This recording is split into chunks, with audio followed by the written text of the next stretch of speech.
am your host, Dr. Angela Buckchester. You know what I like to do here on my show. I want to enlighten, inspire, and empower you to become your best self. The scripture reminds us that the tongue is a small thing that makes grand speeches, but a tiny spark can set a great forest on fire. And today we want to get you fired up about the book.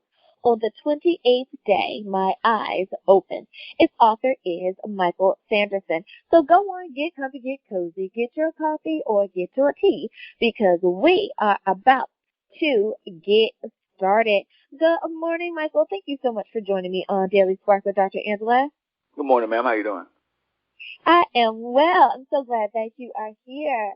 Now, before we talk about your book, as we do on my show, I always give my guests an opportunity to introduce themselves to perhaps those one or two people out there that are unfamiliar with who you are. So my first question to you is Michael, what makes you you? I'm from Huntsville, Alabama, born and raised, and I got my lot of writing and stuff going on that, that's my talent that I have. And I'm just a man of God. Like to do everything and to help people and whatever I can. Just a man of God.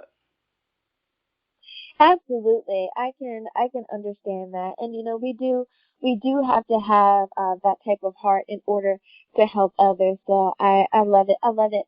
Now, being an author, is that something that you have always wanted to do, or did you find that it was just the next thing along your path? No, ma'am, I started off writing music. I wrote music all the way up until '07. That's when I had my accident. But after I had my accident, people always said, "Oh man, you're a miracle child. You blessed. God got something for you." So I started thinking about that, and I said, "What if I write about this?" So I thought about it for a few days, and then I just wrote about it, and then that's what started me to be an author, right? That's what started me to writing books, my accident. Absolutely. It's so funny because you just never know what God has in store for you and what's going to happen, and it's like we live long enough and we find out exactly what God has in store for right. us. Now, if I understand correctly, you were a truck driver, and especially during this time of COVID right now, everyone is definitely praising our truck drivers because you guys are on the front lines and helping us to get the items that we need in order to, survive this pandemic. What was it like when you were a truck driver? Well, the truck that I was driving was a cement truck. Now, I drove an 18-wheeler for a little while, but that was causing me to be over the road. And I got a phone call from a friend of mine that said that this company wanted to give me a driving test for a job down here. So that way I could be at home, wouldn't have to worry about being all across the world. So I came home that weekend, and that Monday I went and took the driving test, and I passed it. So I started working for that company, which was maybe 5 minutes away from my house. So, and the pay and stuff was better than being over the road. Yeah. So I just took that one, and I just started. The truck that I was driving was a cement truck that, like, people pouring driveways and curbs and stuff. Right. I was driving that kind of truck. But I have drove them all, though. I drove them all. And it's so interesting that you say that because I have a brother who used to drive the 18-wheelers, and he started off just driving the dock size trucks initially, just locally, in the same kind of thing. An opportunity presented itself. He started driving long distance from California to Virginia, and then from Virginia to New York. And he too was like, okay, this is, I don't want to say getting old, but my family is growing up without me because I'm on the road so much. I need to get something a little bit closer. So yeah, right. I can definitely understand it. It's good while it's good, and then when it's time to stop, it's time to stop. Yes, ma'am, because I was hauling rolls of steel. That's a flatbed 18-wheeler hauling rolls of steel. So that's what I was doing for a week, I'll say. Because after a week, that's when I came home for my interview. Yeah. Yeah, and that's a heavy load. So absolutely, you had to definitely be careful with that. Well, I am glad that you were able to be home and be able to settle in, and I'm sure your family is Yes, glad ma'am. that happened as well. Now, the love of your life that nearly took your life. Explain that statement that you've made. I was so in love with driving trucks. I really was. I was in love. Now I can't drive them anymore because, I had the accident in my truck and it nearly took my life. So, that's why I say the love of my life nearly took my life because I love big trucks. That was easy money. You go to work and you drive all day and you get paid. So, that's why that Right. statement was there. Yeah, yeah. And it's so interesting how sometimes the thing that we love, we only get a temporary time with it. Even if that temporary time is, 1 month or 10 years, but it's not our forever, and then we're allowed to do something else. But at least we can say that we did have that time with our Yes, with our ma'am. first love. I get you on that one. I love that. Now, what do you remember? I'll put it this way. I have a cousin that was just involved a little over a year ago in a horrible accident, car accident, and he doesn't remember anything. When I say they needed the jaws of life, you look at the car and you go, we don't even see how he is still alive. If it was not for the grace of God, we don't know how he should even be here. Absolutely. With that being said, do you remember anything about the accident? Do you have like the moments leading up or anything after? Well, I took a cruise, and this was in September 2007 is when I made it back from the cruise. But I took a cruise and enjoyed myself, had a good time. So, on September the 19th, I made it back and made it to work that morning. So, I was outside servicing my truck. And, when you're on a vacation, you've been gone for a week, the dispatchers want to run you all night because you done had your week off. So, he wants you to build back up and get your stuff back on. Right. But I was checking my truck and he came across the radio and he said, 983, go to that east side for a load, which is my truck number was 983. So I backed in the east side, not having no idea in sight that was going to be my last time ever getting a load again in my life. So I backed in, I got my load, I went and got my ticket. So I made it to the rack where you go up these steps and you can look down in your bowl and see the mix and tell what slump it need to be on before you leave the gate with it. So I got that ready and I went to my truck and I made it to the gate. I took 2 left turns and 1 right and I knew nothing for 28 days. Now I was told that there was an accident that happened in front of me and I swerved to miss the accident. And then I was also told that I was about to run a red light, and I swerved to miss the oncoming traffic. But either scene that I would have hit, I had 9 yards of cement. I would have killed 3 people. They told me I would have flattened everybody out because that was a heavy load. But I just remember, waking up in Birmingham after all this was pretty much done. That's why the book was titled On the 28th Day My Eyes Open, because I knew nothing till then. Wow. Oh my goodness. And I was also told that I finally met one of the rescue guys that pretty much had to help me get out the truck, and he said that he thought he was gonna have to sit down on my chest because I was trying to move because I didn't know what was going on. And when I got to the hospital, the doctor that was there, they told him what was going on, and he didn't want no parts of that because he haven't seen anybody make it through that. So one of the guys, Dr. John Johnson, he said, I'll take him. So he took me to the back and he got me checked out. And he went to my family and said, well, this boy done hurt himself pretty bad. He said, so, y'all can go ahead and make funeral arrangements. He had to get worst case scenarios. Y'all can go make funeral arrangements. And, but I'm going to go back in, I'm going to do the surgery. So, my family, big praying warriors, so they, they wasn't finna make no calls like that. So I went back there, and I don't know how long the surgery took, I don't know, a couple hours or so. But he came back to him and he said, okay, he made it through it, but he will need to be in a nursing home for the rest of his life because he will be paralyzed from the neck down, and he will be on a feeding tube for the rest of his life. So they just wanted to see me.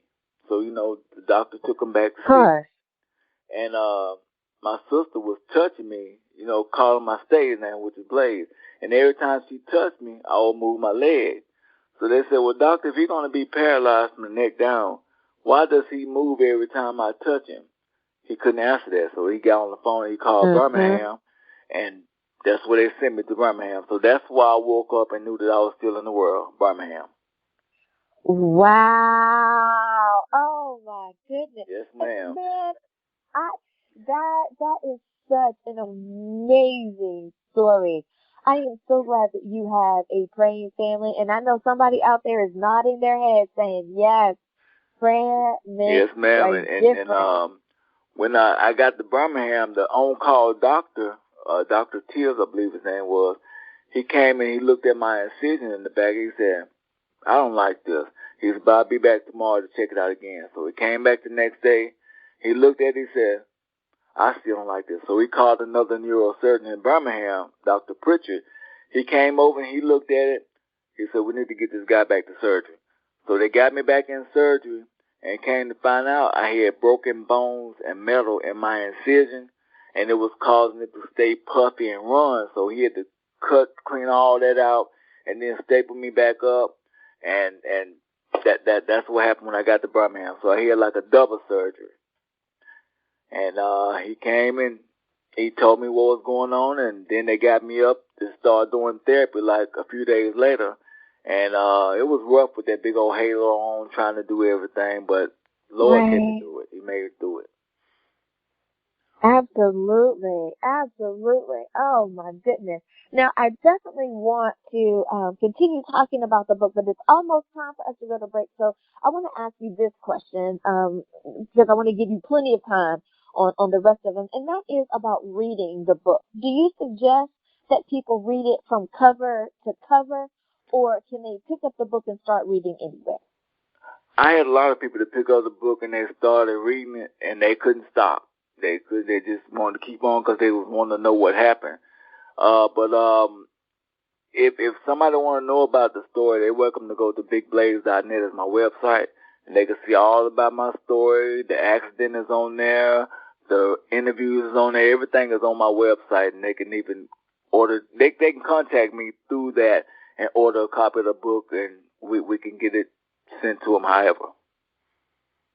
I love it. Alrighty, everyone. Now you know where you can get a copy of the book. We'll be back.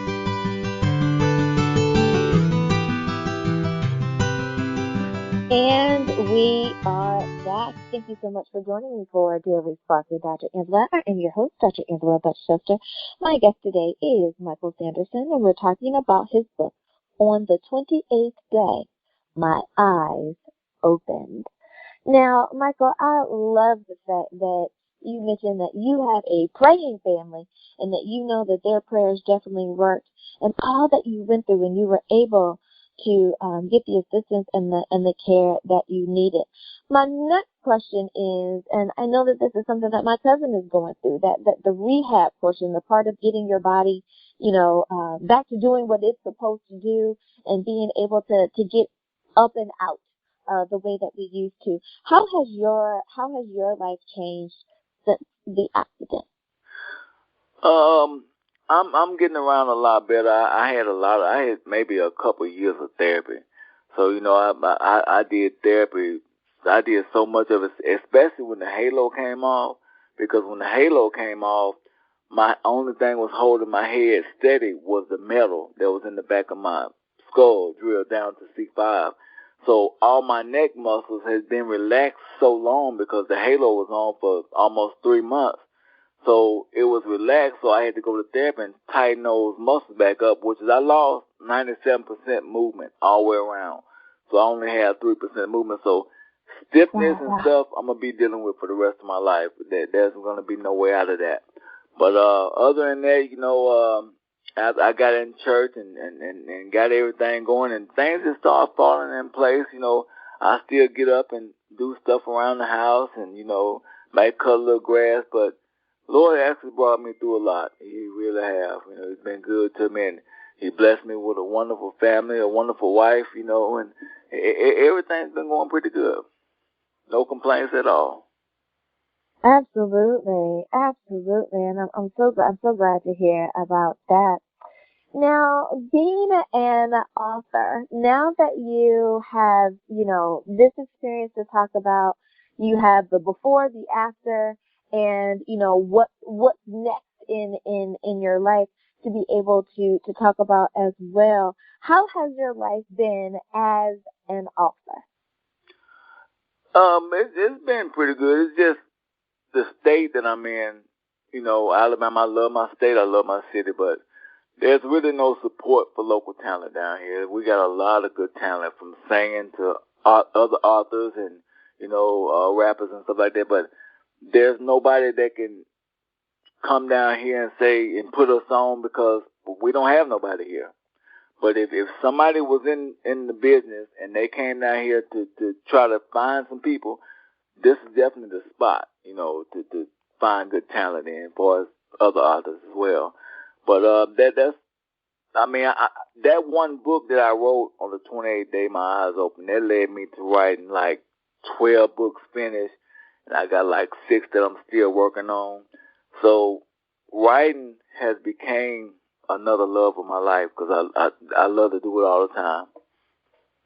Absolutely. And you are so right. I can understand. I've heard other people say that if you have a particular dream, that sometimes you have to leave, or you have to venture out. You can still have your home as your home base, but it's like you have to drive so far to get to the place where you need to be for whatever your career path is going to be. So I can definitely understand that. Right. Now, as far as your writing process is concerned, for so many authors, they need to kind of be in the quiet. They want to be away from the hustle and bustle of the day.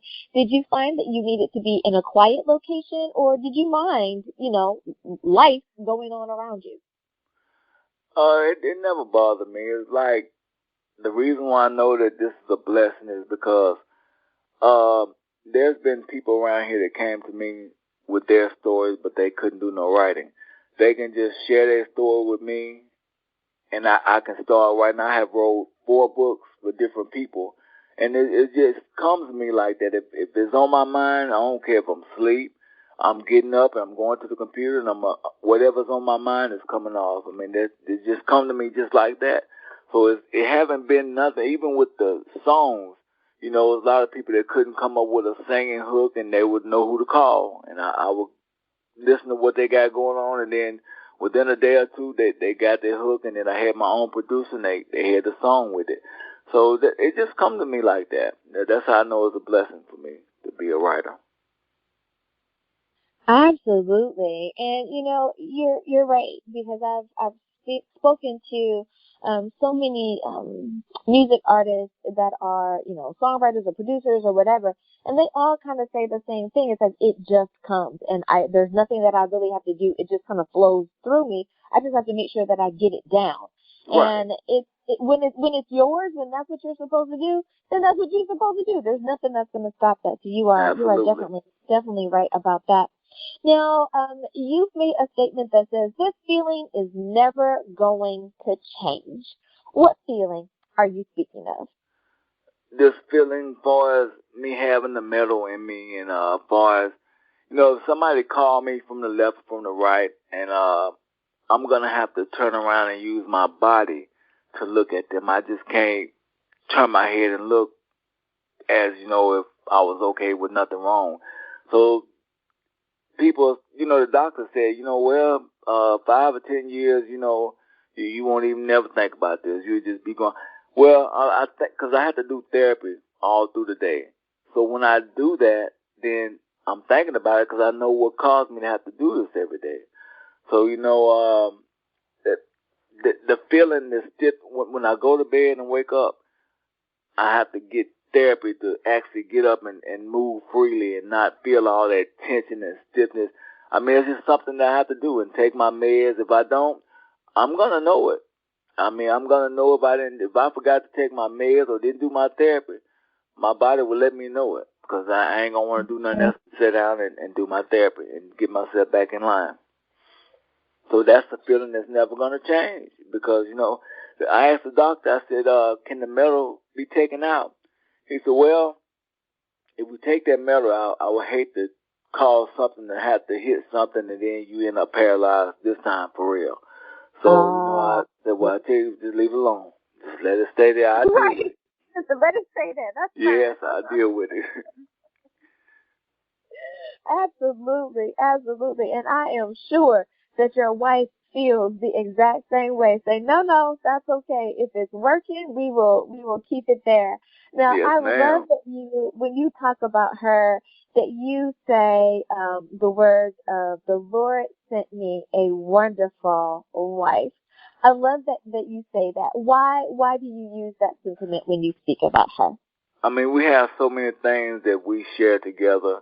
And she understands, you know, if we're in the bed and I'm doing a lot of, I can only sleep on one side, and that's my right side because in the truck when I had the accident, I fell on my left side, and then with the metal, my turning, I can't turn left, can't turn right, so I can't lay down on my stomach because my head will be sleeping into the pillow, and if I lay on my back, I'll be pushing pressure toward the incision, you know, my injury, so that wouldn't feel good. So if I'm doing a lot of moving in the bed, then she'll know what's going on, so she'll reach over and she might rub my neck and until I fall back to sleep. But, you know, she just look out for me like that and best woman I ever had. Best woman.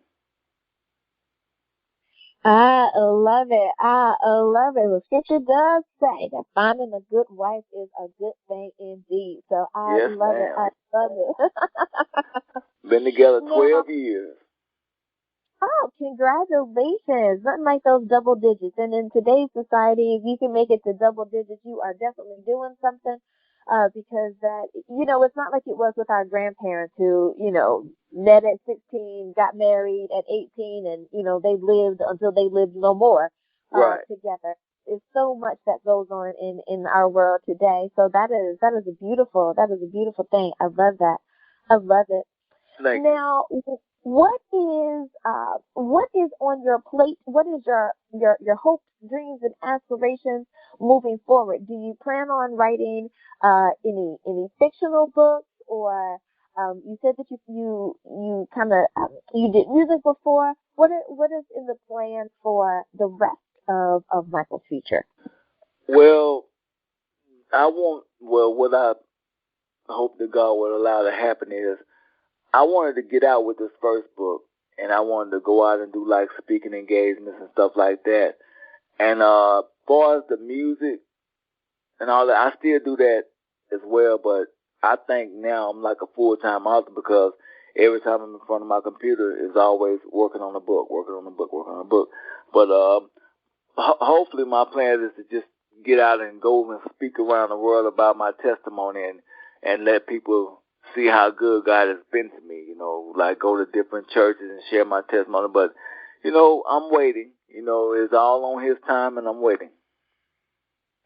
Absolutely. And I think that once we are in a better place with COVID, that too will open up our worlds, and we'll be able to get back to a certain way that things used to be. I think that with all that is going on, there's going to be the few of us that are going to remember this and be mindful of it, and maybe keep that 6 feet of distance between ourselves and others, but we'll still be able to do like our book signings and get out there and share and do the meet and greets with folks. So I do definitely understand that. I love it. I love it.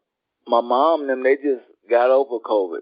My mom and my sisters, they had it and they just recovered. So I think they're going back to work today. Oh, I'm so glad to hear that they recovered and they're able to go back to work. Oh, praise the Lord for that. That is some good news that we're hearing about COVID, and that is a beautiful thing. Well, Michael, before I let you go, I want to ask you maybe just two more questions, and both of them are dealing with encouragement. So the first one is, if someone has gone through a life life-changing accident the way that you have, be it that it was a car accident, a truck accident, maybe they had a slip and fall, or it could have even been from, a storm or something, but their body is not the same. Do you have any encouragement for them in how they can be positive and keep moving forward? I would tell them to keep God first, and whatever they have going on, don't let that moment get them down, because, it came to a point where I was tired of living, because I didn't want to be, living like this for the rest of my life. But my mom said, well, you just need to get off in the church and pray about this, and you'll be okay. And that was actually true. That's what happened. And, because there's people dealing with worse stuff than I'm dealing with. And, they're still out doing whatever they have to do. I mean, only God can change what you got going on, but just, you got people that, oh man, you got some people that have took their life because of what they had going on and wouldn't get no better. But as long as you can open your eyes the next day and breathe, there's better out of it. It will get better. Absolutely. Oh, I love that sentiment. There is always, every day that we get to wake up, it is a beautiful day, and we should definitely do something with it. I love it. Now, my second question for you in that bit of motivation is for someone who is an aspiring author. They're thinking about writing a book. People have been prompting them, you really need to share. You really need to go head on and share that story that you have.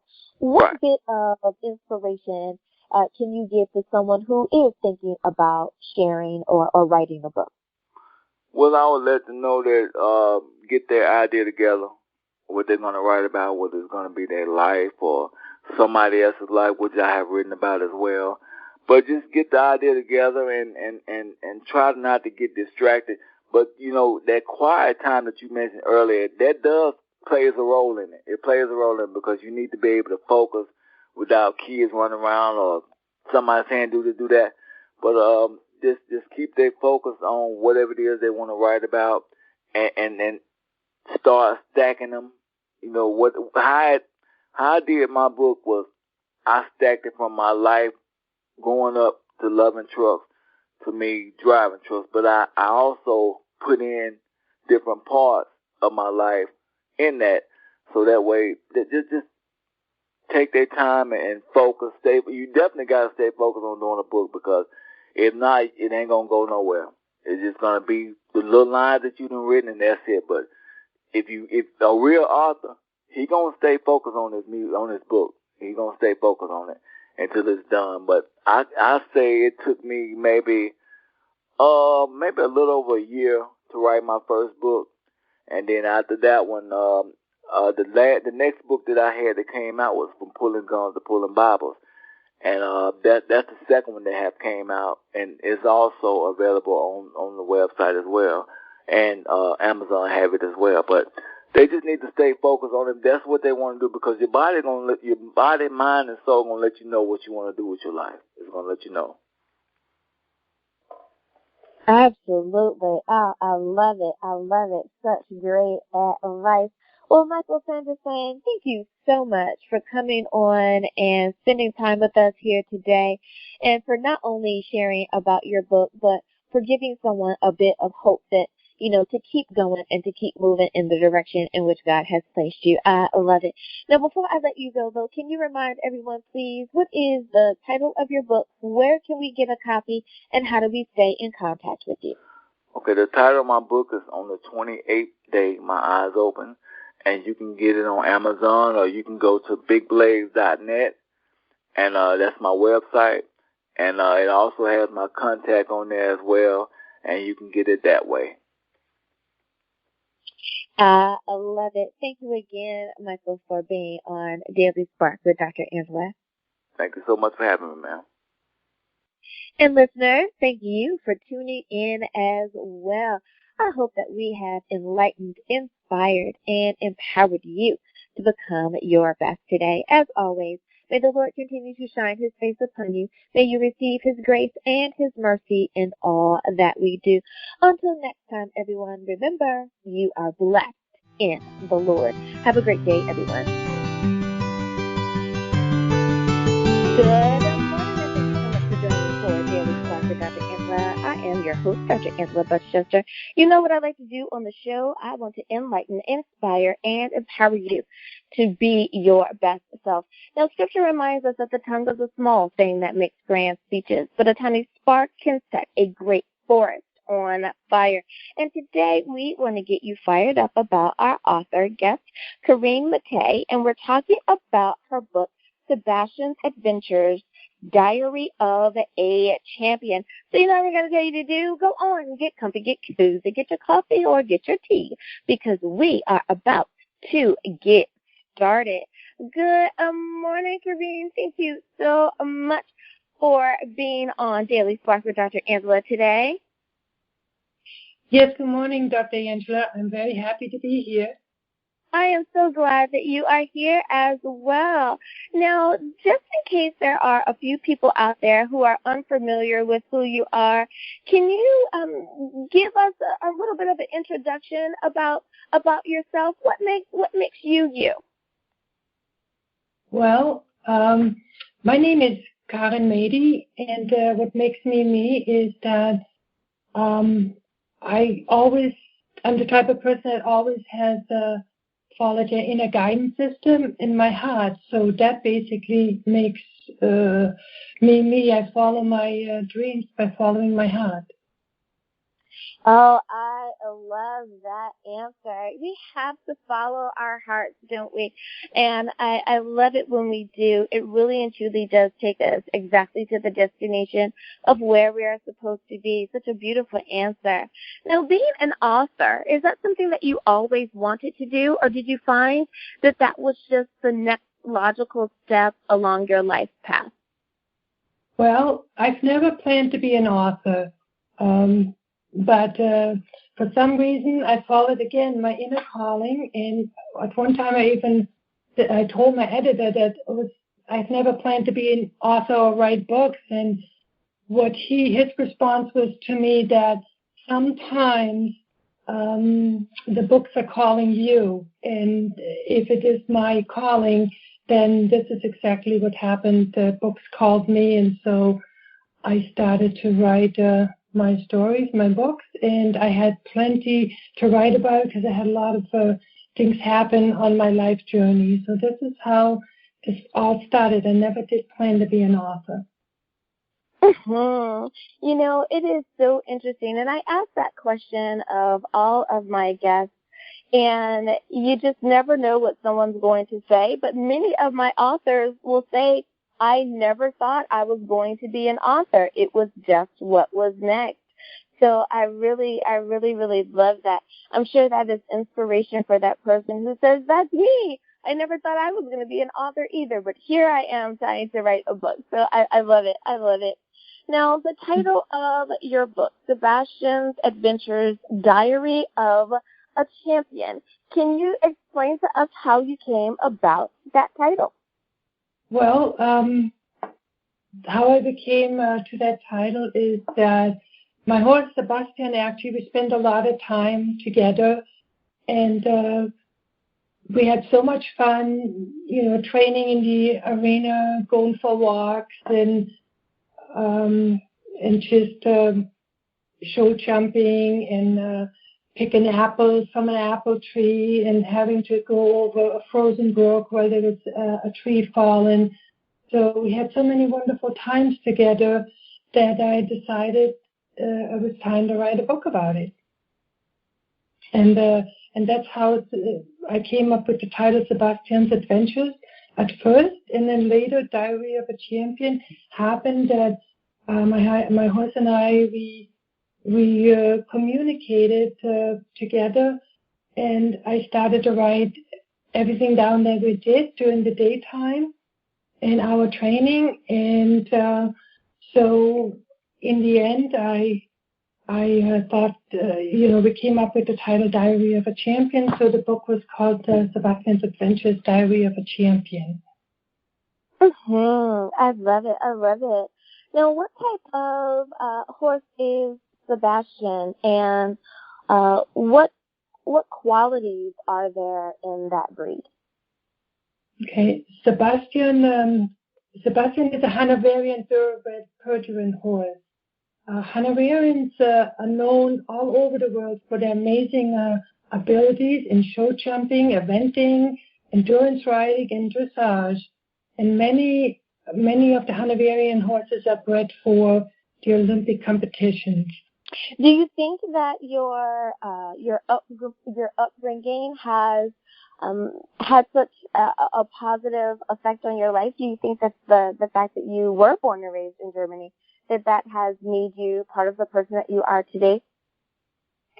Absolutely, yes. My upbringing as a child back in Germany has a lot to do with the things I do actually in my life now. Back then, I lived with my parents on a big farm, and I was always happiest when I was able to be around the animals. And then, after I grew up, and then I moved to Boston, Massachusetts, and I was away from animals for a little while until my family and I moved to the northern part of New Hampshire and bought a farm there. So my love for animals, and especially horses, came back alive again. And so, therefore, it wasn't long after that I was able to bring home my first horse. Oh, wow. That is awesome. That is awesome. Now, what do you mean when you say in the book that Sebastian is a horse that keeps a diary? I know people are like, what? A horse keeps a diary? What do you mean by that? Okay. What I mean by Sebastian's keeping a diary, a horse keeping a diary, is when Sebastian was a little colt and I started his training, he discovered that he loves jumping and dressage. And he loves being also around other horses in the show ring. So one of our many conversations Sebastian and I had, we decided to keep a diary for fun and call it Sebastian's Adventure Diary of a Champion. So keeping track of our training gave us also the opportunity to spend more time together. Every evening after our training was completed, we reflected back on the day and the things we've learned and what goals we had achieved for the day. And if we didn't complete a task, we did not worry about it, but wrote it to our to-do list for the next day. So ultimately, we had so much fun writing our diary that I decided to write a book about it. And this is how, I grew with my horse, communicating and back and forth. And this is how we wrote Sebastian's Adventures Diary of a Champion. And basically, it's not that difficult to communicate with horses. So basically, very important part of it is if you communicate with your horse and understand that horses are very smart and intuitive. They see, like we do, the world in pictures. So every time you spend time around a horse, they know actually what you're thinking. And when you're also very sensitive and intuitive, you and your horse can learn to develop a nonverbal language together. And then you can talk to your horse about many things. It's all about having your heart on the right place. So it sounds like for the person who says, can a horse really communicate that much? You're saying absolutely. Is that right? I'm saying a horse can communicate a lot. Horses see things in pictures like people, but then they also communicate non-verbally. And they might not always understand what you're saying, but they pick up the vibration of it, so they know whether the meaning is good or bad. And as long as you are very positive to a horse and you tune into their energy and they tune into yours, then yes, you can communicate about all kinds of things. Now, I've heard people say that, they admire horses, but they're frightened because horses are so big. or they've seen horses, kind of retaliate or kind of bump people or kind of kick at people or whatever, and they're frightened of that action, but they still have an admiration for horses in general. If I'm hearing you correctly, the horses, kind of like how dogs kind of pick up when we're afraid or apprehensive, that the horses can do that too. So should we try to be as calm and as patient as we can be as human beings when we're interacting with horses?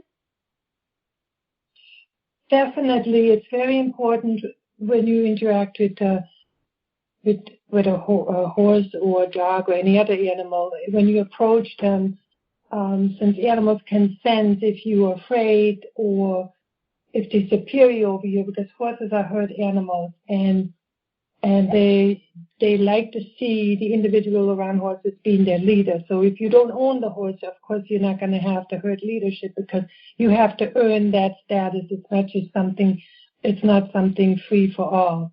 So if you don't own the horse and you're just visiting, it's a good thing to be cautious, because every horse has their own individual character, and also they communicate in their own way. And then also it's to be considered that every horse, wherever you go, if you go to separate different barns, every person that has their horses raises them differently.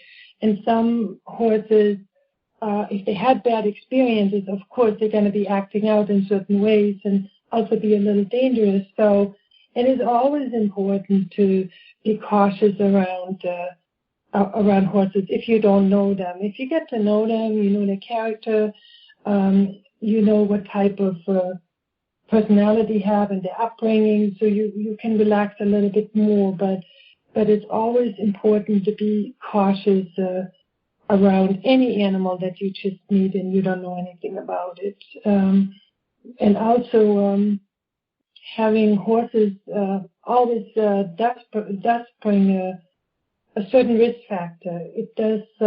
It just goes with the territory. Just like any sport or any animals you have, there's always a certain risk attached.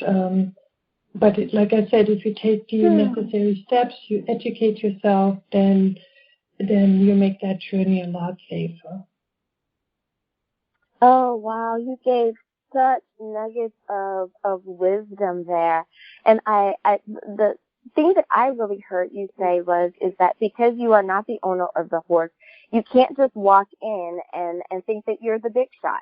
You know, that's something that's earned from that horse. And I love that. And perhaps that's another reason why some folks may have a not so positive story, because they thought that they were the big shot and was being disrespectful in some way. So I love that you have thrown out that bit of information. I love it.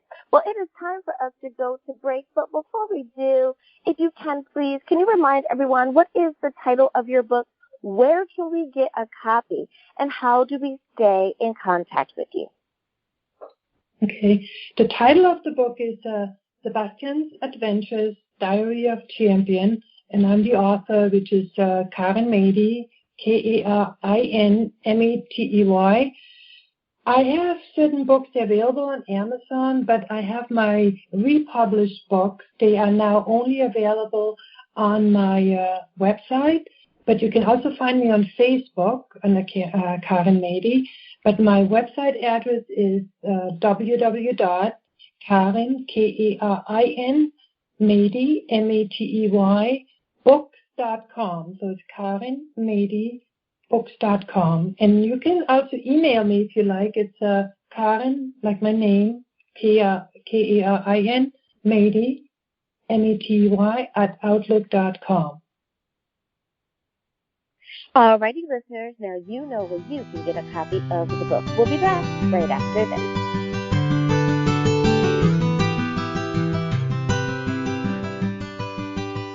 And we are back. Thank you so much for joining me for Daily Spark with Dr. Angela.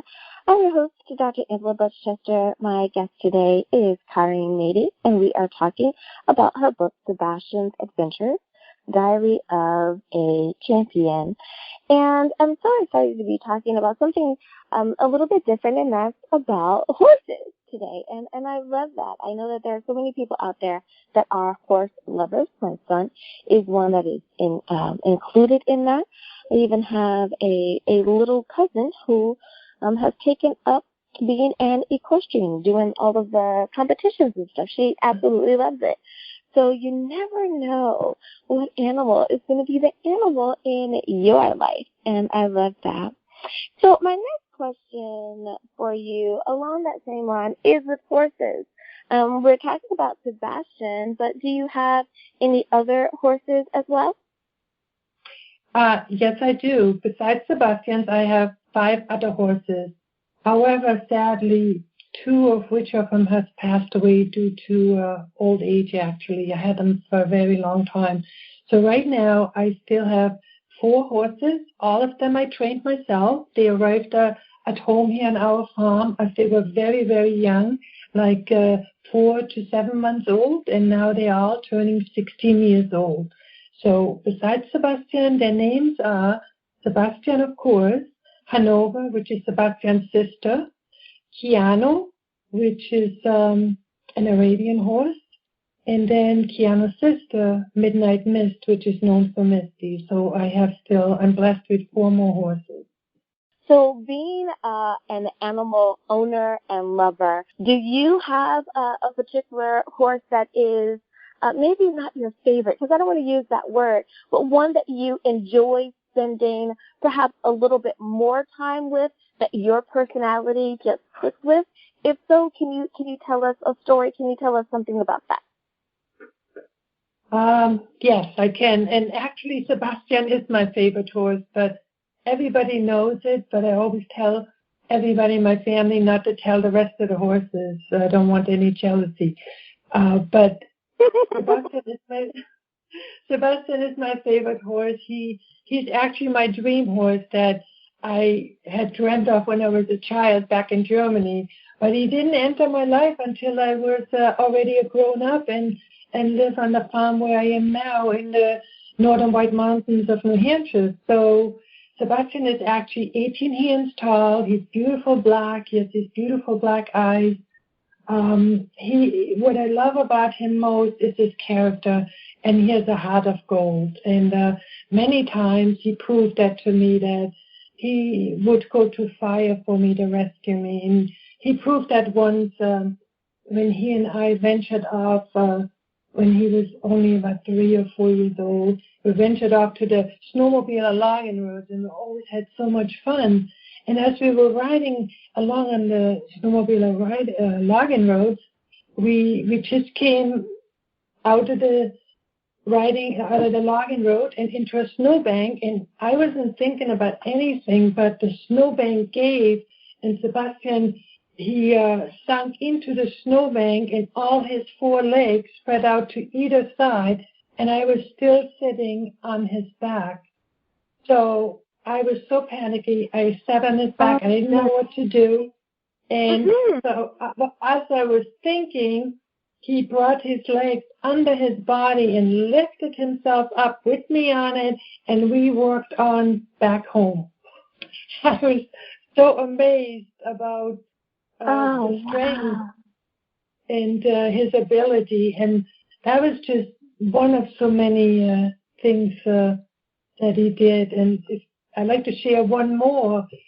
Sometimes I also took my other horses, but often, Sebastian, we went out to the snowy logging roads because it's so beautiful up here. And when Sebastian wasn't already trained into saddle, because I trained all my horses myself, I taught him everything from baby, foal, how to be bridled, saddled, and then also I was the first person that ever sat on their back and rode with them as well. So, but before Sebastian was in saddle, we took a long walk on a logging road, and we were like 3-4 miles into the logging road, and it was beautiful. But then we came across a fallen tree, and we could not get over the tree. So I looked around, and we had to actually cross a frozen brook. And So he had to step on this frozen brook, on the frozen ice, and I was so scared he would fall into the ice, and I had to venture off away from him and test the ice to make sure it was going to hold him and me. So I had to ask him to keep standing on the ice and not move. So I had to venture off for like three minutes or so, and I kept looking back, and I'd say, "Don't move."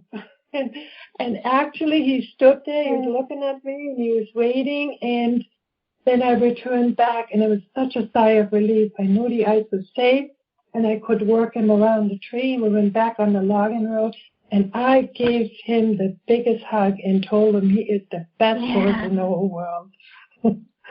And so, yeah, that was the... goodness. Oh, you have such, inspirational stories. It's like, oh my goodness, how could you not love that horse? Be still, don't move. It was like, okay, Mom, I'm going to stay right here. So that is, I'm so glad that he did, because you're right. I have seen those videos where animals fall through the ice, and it is heart-wrenching, because you're just saying, man, I can't get them out under my own power. So, I'm so glad that turned out well. Now, is it hard to own a horse? Or what advice would you give to someone who wants to own a horse? We hear that it's sometimes expensive, or you have to keep them far away from you, like city ordinances. They have to stay in a particular place where you may live in a different place. Tell us a little bit about that. Okay. It isn't hard to own horses. However, though, it's important to educate yourself about having them. And many things come to mind now with the experience I have. When I started to have my first horse, I knew nothing about having a horse. So when I had my first horse, I learned that horses require a lot of attention and care. They are not animals that you can just put out to pasture and forget about. And besides caring for them, they can also be quite expensive. And before you, like I said, rush out and buy a horse, it's very important that you educate and learn about them, and that you learn about them. And it's very important that when you do have your horse, that you acquire great stable management. So mucking the horse stalls and feeding them fresh water, grain, hay, timely feeding. Horses need hoofs trimmed. So the horses actually need their hoofs trimmed every 4 weeks, and they need to be warmed 4 times a year. Their teeth needs to be floated every year. Then you need to have your yearly vet check for them, and they need yearly vaccinations. And some people that have horses, they think they can skip these steps, but I cannot emphasize that you cannot skip those basic needs for the horses without facing them having serious health issues. So preventative measures are always more important than waiting to something to happen that can actually cost your horse's life. And horses are very sensitive. You have to be careful when you feed them, how much you feed them, because they can colic. I have to go to a whole different steps in the spring, in the summer, in the fall, in the winter. Like right now, we're in the winter time, and we're starting to get into winter time, so we have snow, it gets colder, so my horses are blanketed at night in the stable. They have heated water buckets, and they have timely meals, they get brushed, their blankets need to be taken off. So horses are not just animals that you can just put out to pasture and forget about them. They need constant care, and they also like companionship. So it's actually very important to plan out and ask yourself the question if animals are right for you. And some people just put their horses in boarding, and then the boarder gets to know and build a relationship. So because the individual that bought the horse and boarded it, they just leave them in the boarding stable and get to them whenever they can. So horses are not like that. If you're serious about having a relationship with a horse, it's also important that besides caring for them, that you also make the time to be there for them. Oh, wow. I love how you gave that reminder. If you're serious about the horses, you need to be serious about the time that you can give to them as well. I love that. I love that. Now, what is the most fun you have ever had with Sebastian? The most fun Sebastian and I ever had was the most fun we had when he was 3 or 4 years old, and I had entered Sebastian into a fun dressage freestyle evening. So we were riding actually a musical freestyle to music. So when you ride with your horse to music, you have the choreography, the steps, the music, the beats. Everything has to be exactly right. You have to know when to start, when to do move from one movement to the next. And so the most fun we had, I entered Sebastian and myself into this fun evening of riding a freestyle. It was at a local fair here, and it was evening time. And horses have a lot of difficulties at times to adjust to different activities during the day or evening. So when I entered him, there was a lot of activities on the fair, like sirens, big fire engines, and a lot of people, a lot of horses. The street was close by, and there was a lot of lighting. And when he and I entered into the ring, he was a natural. Nothing bothered him. He was so calm and focused. He listened to what I was asking him in the saddle.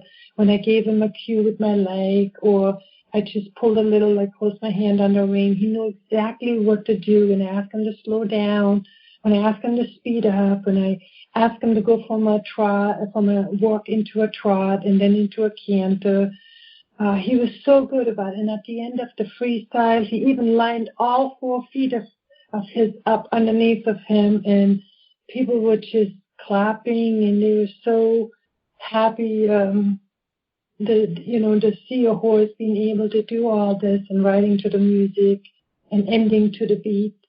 And I was so proud of him. And then afterwards, which is very unusual for a horse, I think, is other riders came into the ring, and they were all riding their freestyle. And I had just got off Sebastian's back, and we were watching the other riders, and he was so in tune watching these riders. Were like, he was critiquing everybody as they were riding, and I looked at him, and I couldn't get his attention away. I almost was saying that he was saying, oh no, you need to do this, and you need to slow down, or you're not breaking into canter at time. I did it better. So it was just so amazing. And I have never been so proud of him than that evening. Oh, I love it. I love it. Well, I have so much enjoyed having you on the program today. But before I let you go, if you could please remind everyone one last time the title of your book, where they can get a copy, and how do we stay in contact with you? Yes, I will be happy to. Again, the title of the book is Sebastian's Adventures, Diary of a Champion. My newest edition is available on my website, www.karinmatey.com, and it's spelled KARINMATEY books.com. You can also get in touch with me on Facebook, Karin Maty, or you can simply email me at karinmatey@outlook.com. Karin, thank you again for being on the show today. I had so much fun. Thank you, Dr. Chester, for having me on your show. Of course. And listeners, thank you for spending time with us as well. As always, may the Lord continue to shine his face upon you. May you receive his grace and his mercy in all that you do. Until next time, everyone, remember, you are blessed in the Lord. Have a great day, everyone. Bye-bye.